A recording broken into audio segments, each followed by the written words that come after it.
আসসালামু আলাইকুম। এটিএন বাংলা সংবাদে সবাইকে স্বাগত জানাচ্ছি। আমি মারিয়া চৌধুরী। তত্ত্বাবধায়ক সরকার ব্যবস্থা বিলুপ করে আনা সংবিধানের পঞ্চদশ সংশোধনের বৈধতার বিষয়ে রায় পড়া চলছে।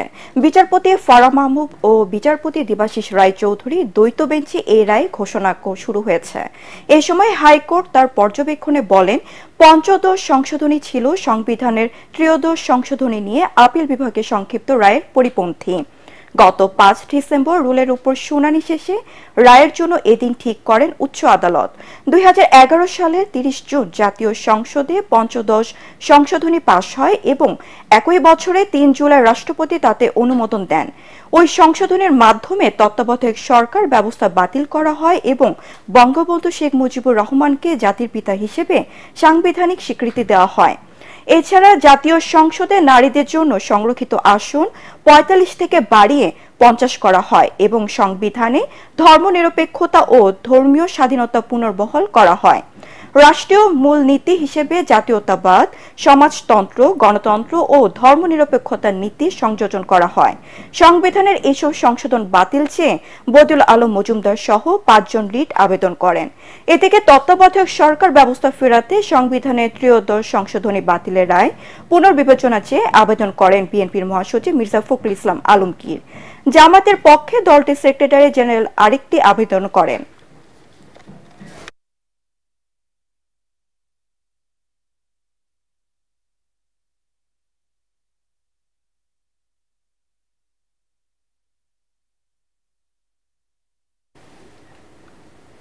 দর্শক, এই মুহূর্তে হাইকোর্টে আছেন আমাদের সহকর্মী হুমায়ুন চিস্তি।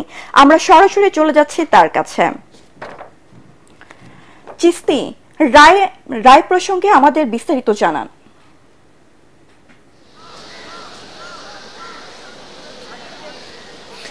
ধন্যবাদ মারিয়া। আপনি যেমনটি বলছিলেন যে পঞ্চদশ সংশোধনী বাতিলের প্রশ্নে যে রুল ছিল সেই রুলের রায় পড়া শুরু হয়েছে।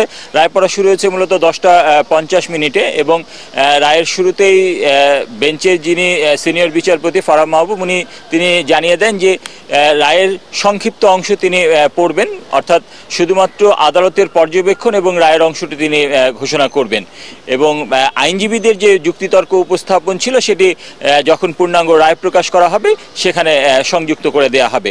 এবং রায়ের পর্যবেক্ষণে আদালত যে বিষয়টি সবচেয়ে গুরুত্বপূর্ণ যে বিষয়টি বলেছেন সেটি হচ্ছে যে যেটি আপনি কিছুক্ষণ আগেই জানালেন, সেটি হচ্ছে যে ত্রয়োদশ সংশোধনী নিয়ে আপিল বিভাগের যে রায় ছিল, যে সংক্ষিপ্ত রায় ছিল, সেই সংক্ষিপ্ত রায়ের পরিপন্থী ছিল হচ্ছে পঞ্চদশ সংশোধনী। আপিল বিভাগের তৎকালীন প্রধান বিচারপতি এবিএম খায়রুল হকের নেতৃত্বাধীন আপিল বিভাগ তখন ত্রয়োদশ সংশোধনী বাতিল করে একটি সংক্ষিপ্ত রায় দেন এবং সেই রায়ে তিনি আপিল বিভাগ জানায় যে পরবর্তী দুটি নির্বাচন তত্ত্বাবধায়ক সরকারের অধীনে হতে পারে, তবে পরবর্তীতে যখন পূর্ণাঙ্গ রায় প্রকাশ করা হয় তখন এই অংশটি বাদ করে দেওয়া হয়। কিন্তু আদালত তার পর্যবেক্ষণে বলেন যে ত্রয়োদশ সংশোধনী যে তত্ত্বাবধায়ক সরকার ব্যবস্থা বাতিল করা হলো সেই রায়ের পূর্ণাঙ্গ রায় প্রকাশের আগেই জাতীয় সংসদের মাধ্যমে পঞ্চদশ সংশোধনী পাশ করা হয়, যেটা ঠিক হয়নি। এবং একই সাথে আরেকটি পর্যবেক্ষণ আদালত দিয়েছেন, সেটি হচ্ছে যে পঞ্চদশ সংশোধনীতে সংবিধানের যে ১৪২ অনুচ্ছেদ, এই ১৪২ অনুচ্ছেদের পরিপন্থী। ১৪২ অনুচ্ছেদে যেই কথাগুলি বলা হয়েছে যে সংবিধানের কিছু অংশ কোনোভাবেই পরিবর্তন করা যাবে না, কিন্তু পঞ্চদশ সংশোধনীতে সংবিধানের যে মূলনীতি সেই মূলনীতির বিষয়গুলোকে সংশোধন করা হয়েছে। ধর্মনিরপেক্ষতা এবং ধর্মীয় স্বাধীনতা, সমাজতন্ত্র, যে চারটি মূলনীতি রয়েছে সেই মূলনীতিগুলোর দুটির পুনর্বহাল করা হয়েছে এবং বাকিগুলোকে সংশোধন করা হয়েছে বলে বলা হয়েছে যে এটি সংবিধানের যে ১৪২ অনুচ্ছেদ সেই অনুচ্ছেদের সাথে পরিপন্থী। এবং এখনও রায়ের পর্যবেক্ষণ চলছে, এরপরে হয়তোবা রায় ঘোষণা করা হবে এবং তখনই আমরা আপনার মাধ্যমে দর্শককে জানাতে পারবো যে পঞ্চদশ সংশোধনী বাতিল হলো কি হলো না, বা বাতিল হলে কতটুকু অংশ বাতিল হলো। কারণ আপনি জানেন যে এতে বেশ কয়েকটি বিষয় রয়েছে। এক হচ্ছে তত্ত্বাবধায়ক সরকার বাতিলের বিষয় রয়েছে, বঙ্গবন্ধু শেখ মুজিবুর রহমানকে জাতির পিতা ঘোষণা করা হয়েছিল, এই সংশোধনী স্বীকৃতি দেওয়া হয়েছিল এই সংশোধনীর মাধ্যমে। সংসদে নারী আসনের সংখ্যা বাড়ানো হয়েছিল এবং অসাংবিধানিকভাবে রাষ্ট্র ক্ষমতা দখল করলে সেই অপরাধকে রাষ্ট্রদ্রোহের অপরাধ হিসেবে গণ্য করে সর্বোচ্চ সাজার একটা বিধান রেখে এই সংশোধনী করা হয়েছিল।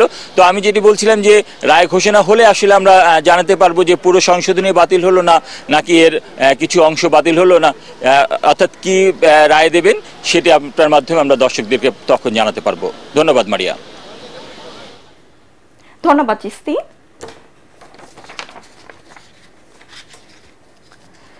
জুলাই আগস্ট গণহত্যা মামলায় আন্তর্জাতিক অপরাধ ট্রাইব্যুনালে হাজির করা হয়েছে আওয়ামী লীগের 12 মন্ত্রী, 2 উপদেষ্টা সহ 16 জনকে।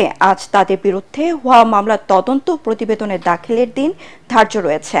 হাজির করার তালিকায় রয়েছেন সাবেক মন্ত্রী আনিসুল হক, ফারুক খান, ওয়ার্কার্স পার্টি রাশেদ খান মেনন, জাস্তের হাসানুল হক ইনু, সাবেক মন্ত্রী আব্দুর রাজ্জাক, কামাল আহমেদ মজুমদার, আমির হোসেন আমু, অ্যাডভোকেট কামরুল ইসলাম ও গোলাম তফসির গাজী। এছাড়া দীপুমণি, জুনায়েদ আহমেদ পলক, সালমান এফ রহমান ও শাহজাহান খানকেও হাজির করা হবে ট্রাইব্যুনালে। হাজিরের তালিকায় আরও রয়েছেন শেখ হাসিনার সাবেক উপদেষ্টা তৌফিক ইলাহি চৌধুরী, অবসরপ্রাপ্ত বিচারপতি শামসুদ্দিন চৌধুরী মানিক, সাবেক সচিব জাহাঙ্গীর হোসেন। এদিন সাবেক প্রধানমন্ত্রী শেখ হাসিনার বিরুদ্ধে মামলার শুনানি হবে। এই মামলার তদন্তে অগ্রগতি প্রতিবেদন দাখিলের দিনও ধার্য রয়েছে আজ।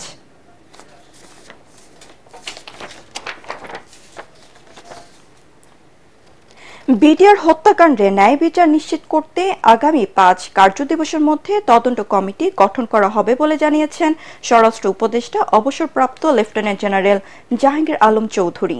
সকালে সচিবালয়ে স্বরাষ্ট্র মন্ত্রণালয় সম্মেলনী কক্ষে বিডিআর হত্যাকাণ্ড বিষয়ে বিশেষ সংবাদ সম্মেলনে তিনি একথা বলেন।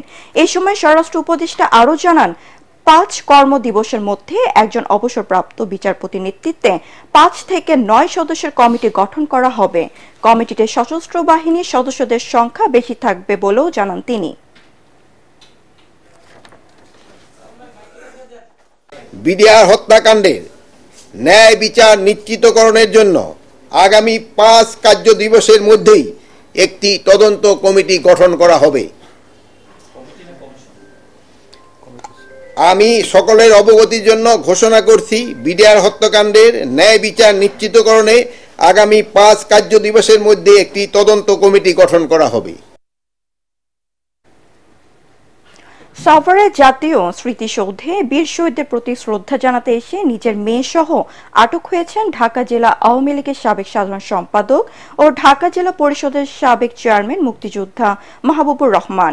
এই সময় তার মেয়ে সহ 8 আওয়ামী লীগের নেতাকর্মীকেও আটক করে পুলিশ। বিজয় দিবস উপলক্ষে আওয়ামী লীগের পক্ষ থেকে মহান স্বাধীনতা যুদ্ধে আত্মত্যাগকারী বীর শহীদদের প্রতি শ্রদ্ধা জানাতে গেলে তাদের আটক করা হয়।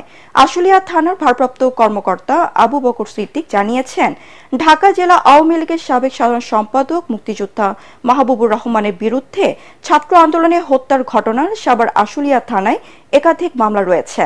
সেই সব মামলার গ্রেফতার দেখিয়ে তাকে আজ আদালতে তোলা হবে জানিয়েছে পুলিশ।